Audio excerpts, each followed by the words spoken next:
Bien, Dios le continúe bendiciendo a todos, hermanos. Vamos a presentar este momento ante nuestro Dios para que Él sea el que dirija y determine cada paso, cada acción que se vaya a tomar en estos momentos, y vamos a orar. Amante Dios, Padre Celestial, venimos ante ti nuevamente, Dios, reconociendo siempre, Dios, tu bondad, tu fidelidad, tu amor, tu soberanía, tu grandeza. Dios, reconociendo también siempre nuestras características. Pero tú nos limpies, Dios, nos purifique. Mira, Padre, te presentamos este momento, Dios, exaltación de tu palabra, Dios. Que tú quites mis palabras, oh Padre, quites mis razonamientos, Dios, y ponga tus palabras, Dios. Háblanos hoy, Dios, danos de tu gracia, tu poder, entendimiento, para poder entender tu palabra, sobre todo para poder vivirla. Dios, ayúdanos, danos de tu gracia, oh Padre. Te lo rogamos en nombre de Jesús. Amén. Bien, hermanos, pueden sentarse. Vamos a estar hablando en esta tarde bajo el tema cuidado. Creyente, cuidado. Creyente, vamos a estar en 1 Corintios 10, del 1 al 13, una lectura que conocemos, hemos leído varias veces, inclusive se ha predicado otras veces sobre este capítulo que es muy famoso.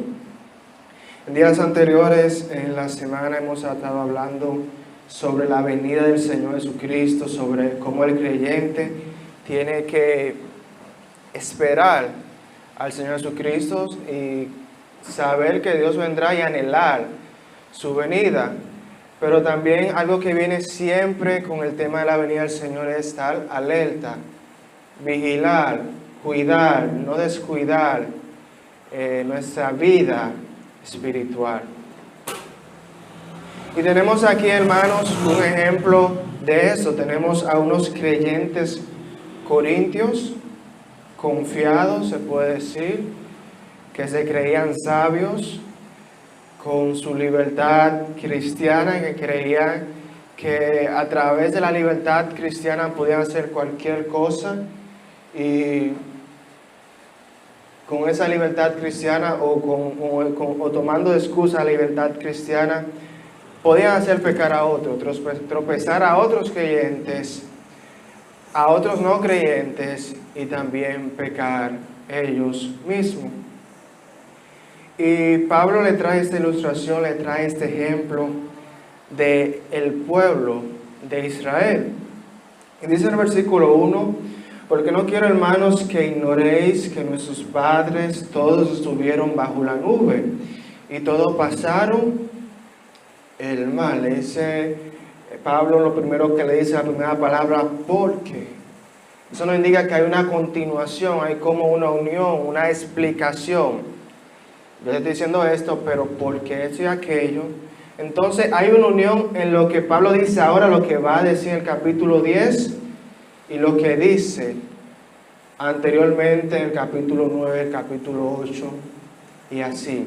Si leemos los 3 versículos anteriores al capítulo 10, podemos ver un poco de este hilo donde dice en el verso 24 del capítulo 9, ¿no sabéis que los que corren en un estadio, todos a la verdad corren, pero un solo se lleva el premio? Corred de tal manera que lo obtengáis. Todo aquel que lucha de todo se abstiene. Ellos a la verdad para recibir una corona corruptible, pero nosotros una incorruptible. Así que ya de esta manera, yo de esta manera corro, no como quien, yo de esta manera corro, no como a la aventura, de esta manera peleo, no como quien golpea el aire, sino que golpeo mi cuerpo y lo pongo en servidumbre, no sea que habiendo sido heraldo para otros, yo mismo venga a ser eliminado. Pablo habla sobre una carrera, sobre una competencia, y menciona algo muy importante, dice todos, esta palabra es muy importante, dice que todos En una carrera, la verdad, corre. Y aquí nos insta, nos motiva a ¿qué? A esforzarnos, a correr con esa mentalidad, a vivir la vida cristiana con esa mentalidad de que debemos esforzarnos. Debemos esforzarnos, lo dice claramente en el verso 27, así que también yo corro, no como la aventura, no por correr, no por vivir, sino para ganar. Y no solamente Pablo corría, se esforzaba, se disciplinaba, sino que dice el verso 25 que él se abstenía también. Y así mismo el creyente también debe abstenerse de muchas cosas. El andar en Cristo exige sacrificio personal. Sacrificios de cosas que en sí no son malas, pero que impiden la dedicación completa del alma a Dios. No solamente esforzarnos, debemos esforzarnos, sino también debemos abstenernos, sacrificarnos de algunas cosas que pueden limitar nuestra dedicación a Cristo. Como ejemplo, los placeres y el engaño mundano. Y en esta época, en este mundo, en este siglo que vivimos hoy, en este siglo de muchos lujos, en este siglo de muchas vanidades, en este siglo de mucho entretenimiento, estas palabras cobran un mayor valor para un creyente serio que busca vivir en santidad. Pero queremos enfocarnos en la parte B del versículo 27 que dice: no sea que habiendo sido heraldo para otros, yo mismo venga a ser eliminado. Aquí Pablo da la idea de la consecuencia contraria a esforzarnos. Si no nos esforzamos, podemos ser eliminados. Y cuando habla de ser eliminados, no habla de perder la salvación, sino de perder la recompensa, las bendiciones que el Señor ofrece para el creyente. Esa es la idea, lo contrario, la recompensa contraria al esfuerzo y la disciplina. Y aquí Pablo en el capítulo 10 toma esa idea, esa consecuencia adversa contraria al esfuerzo, y la amplía, le da contexto a través de esta ilustración del ejemplo de los israelitas. Estas personas que tenían muchos privilegios, tenían muchas bendiciones, al igual que nosotros tenemos muchos privilegios, muchas bendiciones en el Señor Jesucristo, pero que lamentablemente, hermanos, fracasaron, no tuvieron éxito. Pueblo escogido por Dios, un pueblo privilegiado, pero no tuvo éxito. Así es. En los primeros 4 versos vemos una palabra que se repite 5 veces. ¿Cuál es esa palabra? Todos.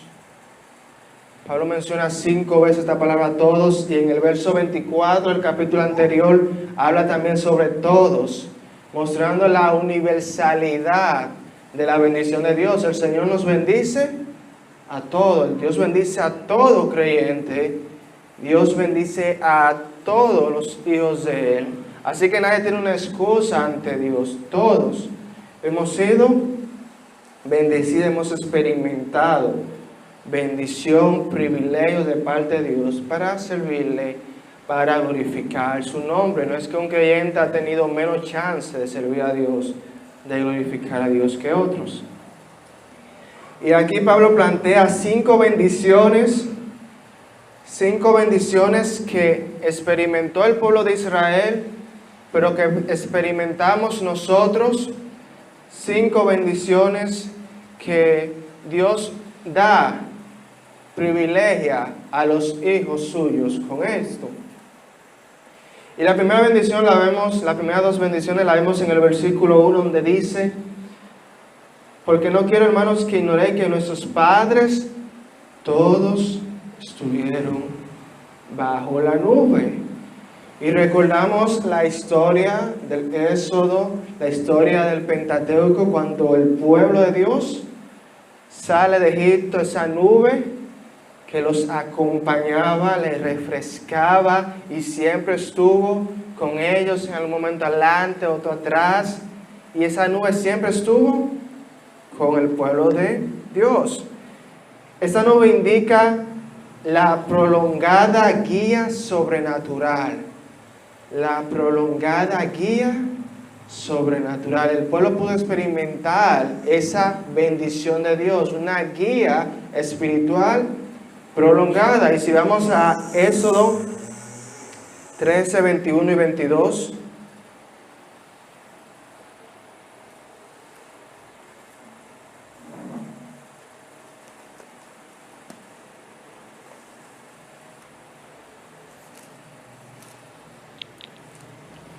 Éxodo 13, 21 y 22.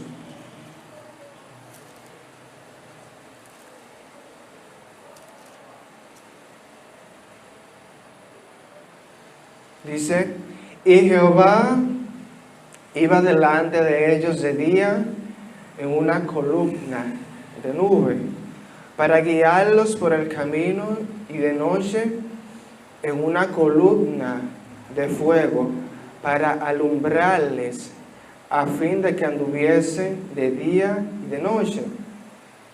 Nunca se apartó de delante del pueblo la columna de nube de día, ni de noche la columna de fuego. Y si vamos al capítulo que le sigue, capítulo 14 de Éxodo, versículo 19, dice, y el ángel de Dios iba delante del campamento de Israel, se apartó e iba en pos de ellos, y asimismo la columna de nube que iba delante de ellos se apartó y se puso a sus espaldas. Entonces vemos que en todo momento esta columna estuvo, esta guía estuvo con el pueblo de Israel.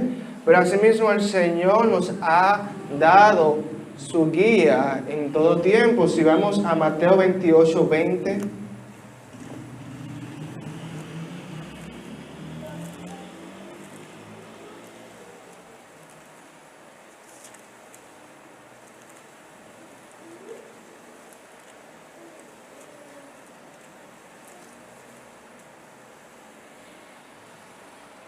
Mateo 28, 20 dice, enseñándoles que guarden todas las cosas que os he mandado, y he aquí, yo estoy con vosotros. ¿Cuándo? Todos los días. ¿Hasta cuándo? Del fin del mundo. Amén. Así como Dios estuvo con Israel en forma de nube, así está con nosotros al fin del mundo. Qué bendición, qué privilegio, hermanos, gozamos. Pero no solamente el Señor le dio su guía, una guía prolongada, sobrenatural, sino que vemos otra segunda bendición en el verso 2, en el verso 1, donde dice, y todos pasaron el mar. Dice el versículo 1, todos estuvieron bajo la nube y todos pasaron el mar.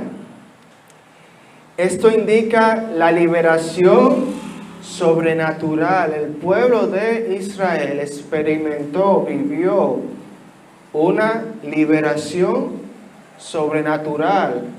Y si vamos a Éxodo 14, 15 al 22, podemos verlo.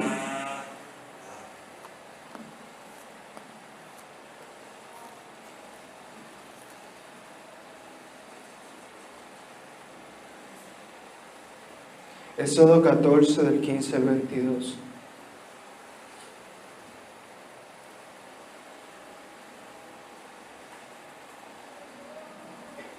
Dice de la siguiente manera. Entonces Jehová dijo a Moisés, ¿por qué clamas a mí? Di a los hijos de Israel que marchen, y tú alza tu vara y extiende tu mano sobre el mar y divídelo, y entren los hijos de Israel por en medio del mar en seco.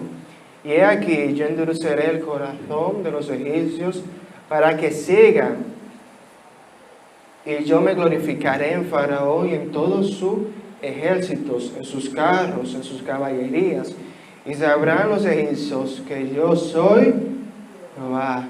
cuando me glorifique en Faraón, en sus carros y en su gente de a caballo. Y el ángel de Dios iba delante del campamento de Israel, se apartó, iba en pos de ellos, asimismo la columna de nube que iba delante de ellos, se apartó y se puso a sus espaldas, e iban entre el campamento de los egipcios y el campamento de Israel, y era nube y tiniebla para aquellos, y alumbraba a Israel de noche. Y en toda aquella noche nunca se acercaron los unos a los otros. Y extendió Moisés su mano sobre el mar, e hizo Jehová que el mar se retirase por recio viento oriental toda aquella noche. Y volvió el mar en seco, y las aguas quedaron divididas. Entonces los hijos de Israel entraron por en medio del mar en seco, teniendo las aguas como muro a su derecha y a su izquierda. Vemos que el pueblo de Dios experimentó una liberación sobrenatural, pero asimismo nosotros los creyentes hemos experimentado una liberación sobrenatural, una gran salvación, como dice allá en 1 de Pedro 1, 18 al 20. 1 de Pedro 1, 18 al 20.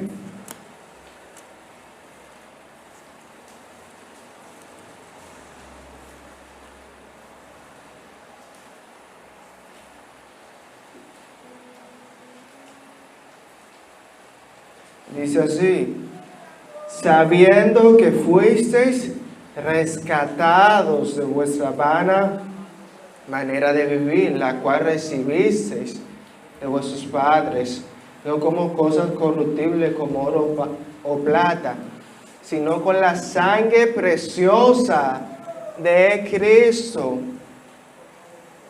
como un cordero sin mancha y sin contaminación, ya destinado desde antes de la fundación del mundo pero manifestado en los postreros tiempos. Por amor, nosotros hemos experimentado, hermanos, una grandiosa salvación, una grandiosa liberación. Amén. Pero la tercera bendición que experimentó el pueblo de Israel está en el verso 2, que dice: ya hemos visto que ellos experimentaron una guía, una prolongada guía sobrenatural, una liberación sobrenatural. La tercera bendición que vemos en el verso 2 nos dice: y todos en Moisés fueron bautizados. Y todos en Moisés fueron bautizados. Este pueblo participó de una unión con su líder, y bajo la guía de Dios fue un líder sobrenatural. Cuando hablamos de bautismo, sabemos que el bautismo significa identificación. Así como cuando la persona se bautiza, se identifica con la muerte y sepultura de Cristo. Así, en este sentido, bautizados en Moisés significa que se identificaron con Moisés como su guía. Ellos se identificaron con Moisés y reconocieron su condición de guía. Todo el pueblo prometió adhesión, seguir a Moisés al principio, y reconocieron como un Salvador divinamente designado. Ellos vieron en Moisés un Salvador designado por Dios para guiar al pueblo de Israel hacia la tierra de Canaán. Fue un tipo de Cristo, pero nosotros, hermanos, hemos experimentado un bautismo mayor. Pero antes de ver eso, vamos a Éxodo 14:31. Éxodo 14:31.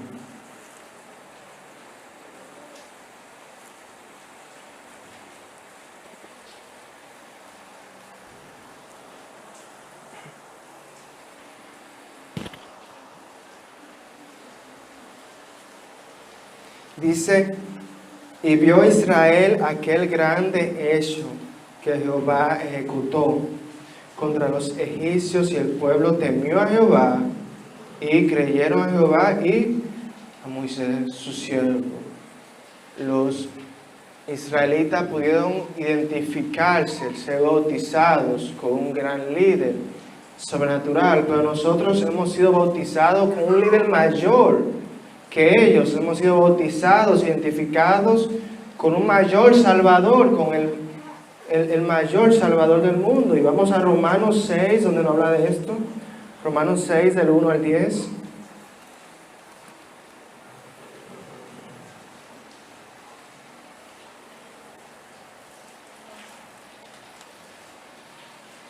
¿Qué pues diremos?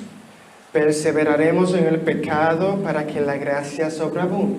¿Para que la gracia abunde? En ninguna manera. Por lo que hemos muerto el pecado, ¿cómo viviremos aún en él? ¿No sabéis que todos los que hemos sido bautizados en Cristo Jesús, hemos sido bautizados en su muerte? Porque somos sepultados juntamente con Él para muerte por el bautismo, a fin de que como Cristo resucitó de los muertos por la gloria del Padre, así también nosotros andemos en vida nueva, porque fuimos plantados juntamente con Él en la semejanza de su muerte, así también lo seremos en la resurrección. Sabiendo esto, que nuestro viejo hombre fue crucificado juntamente con Él, para que el cuerpo del pecado sea destruido, a fin de que no sirvamos más al pecado. Porque el que ha muerto al pecado ha sido justificado del pecado. Y si morimos con Cristo, creemos que también viviremos con Él, sabiendo que Cristo, habiendo resucitado de los muertos, ya no muere. La muerte no se enseñorea más de Él. Porque en cuanto murió, al pecado murió una vez por todas, mas en cuanto vive, para Dios vive. Vemos que el pueblo de Israel fue bautizado, identificado con Moisés, este líder sobrenatural, el Salvador.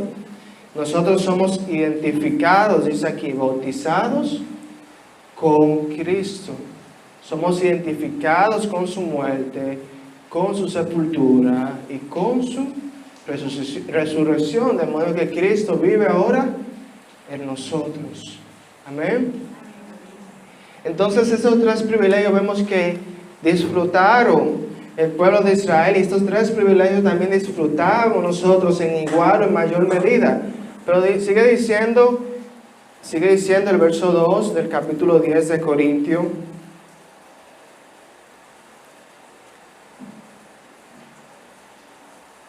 Perdón, el verso 3.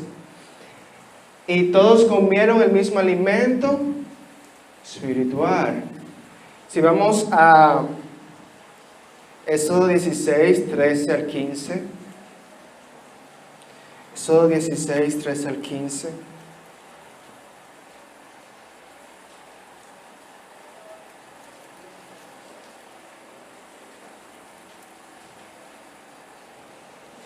Dice: Y venida la tarde subieron codornices que cubrieron el campamento, y por la mañana descendió rocío en derredor del campamento. Cuando el rocío cesó de descender, he aquí sobre la faz del desierto una cosa menuda, redonda, menuda como una escarcha sobre la tierra. Y viéndolo los hijos de Israel, se dijeron unos a otros: ¿qué es esto? Porque no sabían qué era. Entonces Moisés le dijo: este es el pan que Jehová os da para comer. Es decir, que ellos tuvieron un alimento sobrenatural. Así como nosotros tenemos un alimento sobrenatural. ¿Y cuál es?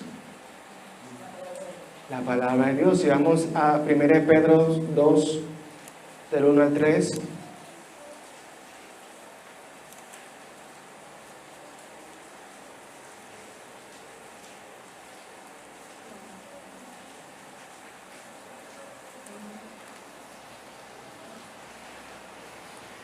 Desechando pues toda malicia, todo engaño, hipocresía, envidias y todas las distracciones, desead como niños recién nacidos el que leche espiritual, para que por ella crezcáis, si en verdad habéis gustado la benignidad el Señor. Ellos tuvieron el maná, aquella bendición, aquel alimento sobrenatural. Nosotros tenemos esta bendición de parte de Dios, la palabra de Dios, ese alimento sobrenatural.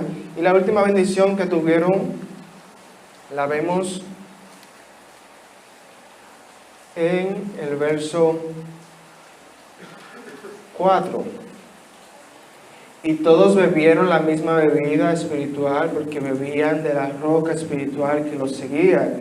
Y la roca era Cristo. Lo último que ellos tuvieron fue un sostenimiento espiritual. Muchas personas creían que había una roca que los seguía de 5 metros de altura en cada momento. Otros creían que había un manantial y sobre ella una roca y que siempre tenían agua disponible. Pero aquí lo que se nos ejemplifica es que Cristo, nuestra roca, nos ha bendecido, y a través de Cristo podemos obtener el sostenimiento espiritual y podemos obtener la mejor agua espiritual, que es el Espíritu Santo, que sostiene, nos da vida, refresca nuestras vidas. Y al igual que ellos tuvieron esa roca que daba agua, nosotros tenemos a Cristo que nos da el Espíritu Santo, la presencia del Espíritu Santo para guiarnos en esta vida. Es decir que, así como el pueblo de Israel tuvo la prolongada guía sobrenatural, la liberación sobrenatural, tuvo un líder sobrenatural, tuvo alimento sobrenatural y un sostenimiento sobrenatural, nosotros como creyentes de hoy en día disfrutamos de esas mismas 5 bendiciones. Nosotros disfrutamos de igual medida o mayor medida esas 5 bendiciones.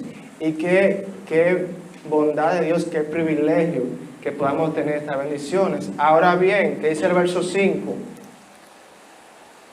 Pero de los más de ellos no se agradó Dios, por lo cual quedaron postrados en el desierto. Pero de los más, de la mayoría, solamente 2 personas se salvaron. ¿Cuáles? Josué y Caleb. Pero de los más de ellos no se agradó. Es decir, que tener estos privilegios espirituales, tener estas bendiciones espirituales, no garantizan el éxito. No garantizan el éxito. Estas personas bendecidas, privilegiadas, escogidas por Dios, no pudieron llegar a Canaán, la ciudad donde las promesas de Dios se cumplían, donde la bendición de Dios llegaba de manera sobreabundante a sus vidas. ¿Por qué? ¿Por qué no pudieron llegar? Tenían los privilegios. Y eso nos dice, hermanos, a nosotros también, que tenemos muchos privilegios en el Señor, como lo vimos ahora mismo, pero eso no nos garantiza el éxito en la vida cristiana. Debemos esforzarnos, debemos abstenernos, sacrificarnos, disciplinarnos en el Señor Jesucristo. Y Pablo menciona primero las 5 bendiciones que ellos tuvieron, que tenemos nosotros, y ahora menciona 5 pecados que no le permitieron a ellos acceder a Canaán. Vemos 5 bendiciones, ahora vemos 5 pecados que no le permitieron a ellos entrar a la tierra donde la bendición de Dios, donde la promesa de Dios se cumple. Y el primer pecado que le prohibió, no le permitió a ellos llegar a Canaán fue, verso 6. Mas todas esas cosas sucedieron como ejemplo para nosotros, para que no codiciemos cosas malas como ellos codiciaron. El primer pecado que no le permitió a ellos llegar a Canaán, a la tierra donde las promesas de Dios se cumplen para ti, para mí, para todos nosotros, fue la codicia. Ellos codiciaron. Hermano, qué gran pecado es la codicia. Qué gran mal es la codicia.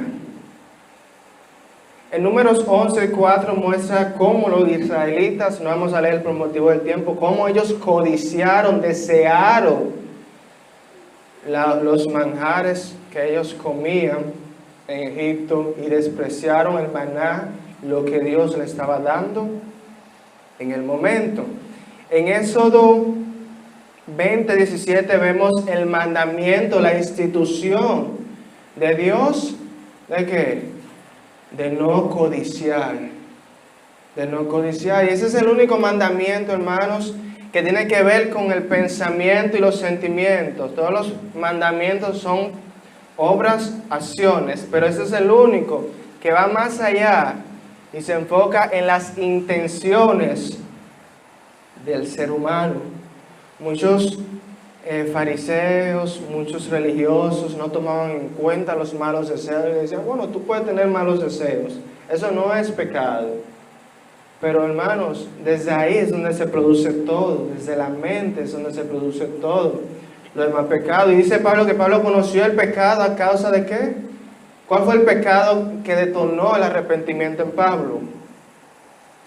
La codicia.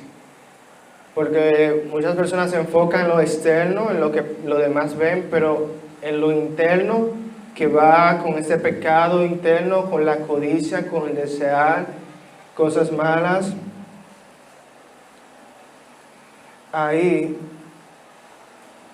es donde Dios quiere, hermanos, que dependamos de Él.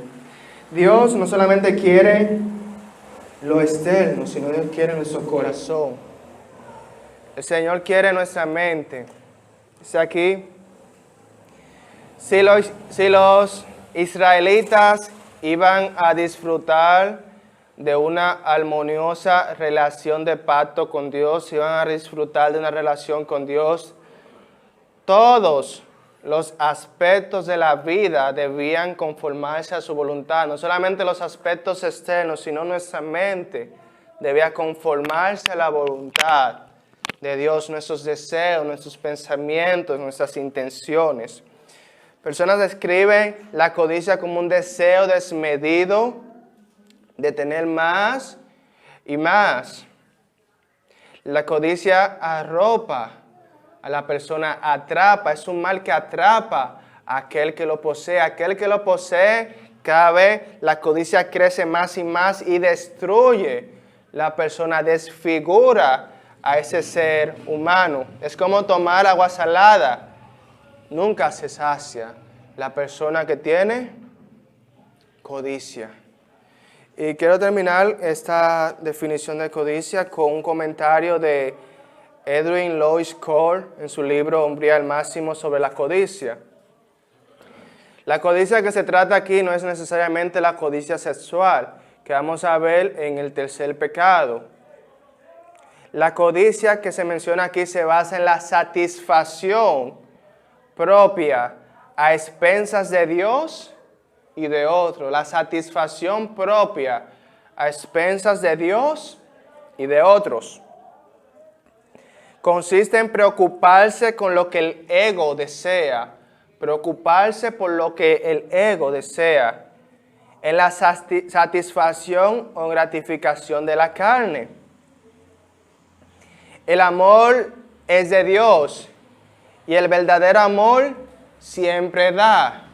El verdadero amor siempre da. El amor de Dios desea satisfacer el objeto de su amor. El amor de Dios desea satisfacer el objeto de su amor, somos nosotros.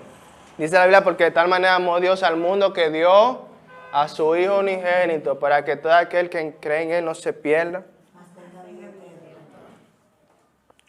Dios es amor y el amor da.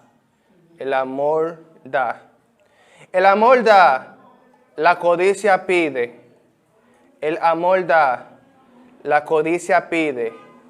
El rumbo que toma la vida se distingue por uno de los dos. O andamos por amor, en amor dando, o andamos por codicias pidiendo, deseando, pidiendo para nosotros. Los israelitas anhelaron lo que dejaron en Egipto, como vemos en número 11:7. Así es, 11:4, perdón.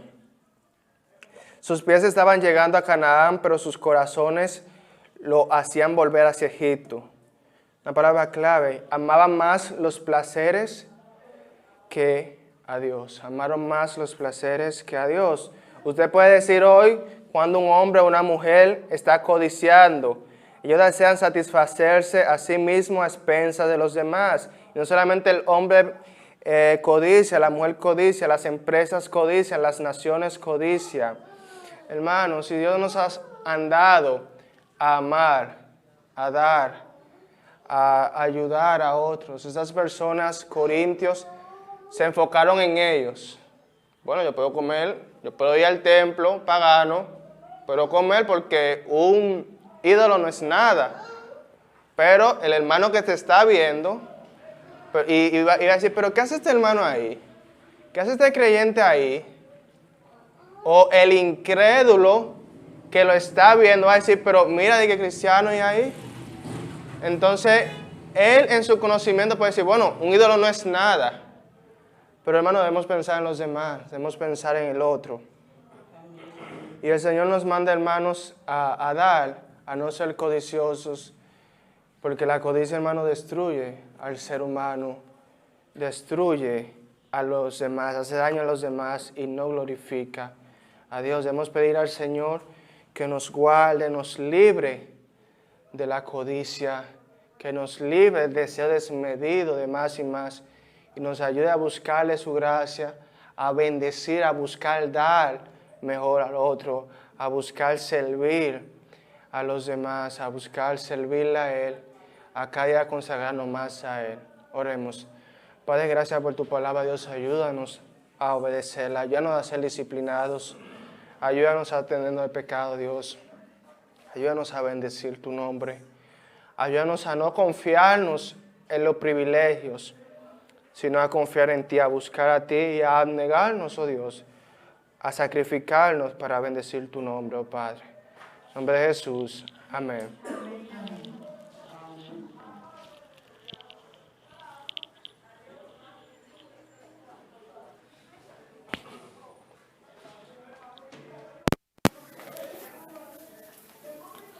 Dios bendiga a nuestro hermano José. Vamos de inmediato a